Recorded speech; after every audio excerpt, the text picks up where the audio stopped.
Hello guys, আসসালামু আলাইকুম। আজকে আমি লাউ দিয়ে আলু দিয়ে একটা সবজি তৈরি করব, তো আপনারা দেখতে থাকেন। এখানে আলু কেটে নিয়েছি সবজিটা তৈরি করার জন্য। আর এখানে লাউ আর সবজি করার জন্য কিছু মশলা নিয়েছি। এখানে টমেটো, কাঁচা লঙ্কা, পেঁয়াজ কুচি, আদা বাটা, রসুন বাটা পেস্ট করে নিয়েছি।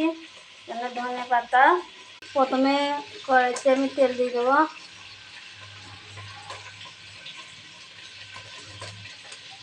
প্রথমে গোটা জিরে, পেঁয়াজ কুচি, পেঁয়াজটা লাল লাল মতন ভাজা হয়ে গেছে। আদা বাটা, রসুন বাটা, পেঁয়াজ বাটা, লবণ, হলুদ, জিরে গুঁড়ো, ধনে গুঁড়ো, কাশ্মীরি লঙ্কা গুঁড়ো, কাঁচা ঝাল,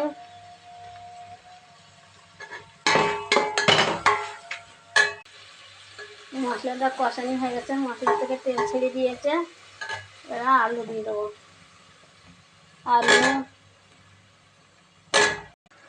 আলুটা কষানি হয়ে গেছে। এবার গোশটা দিয়ে দেবো। আলু কষানি হয়ে গেছে। এবার লাউটা দিয়ে দেবো। লাউ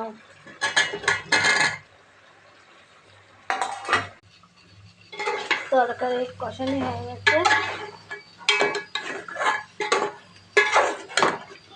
ঝোলের পানি দিয়ে দেবো।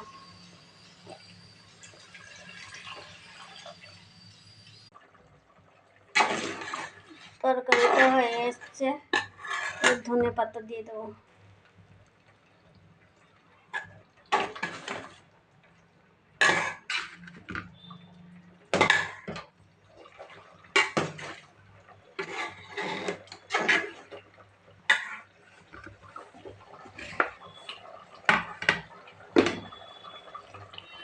তরকারি হয়ে গেছে, এবার নামিয়ে নেব। সবজি হয়ে গেছে, দেখেন বন্ধুরা, লাউ কদু গোশ কেমন হলো।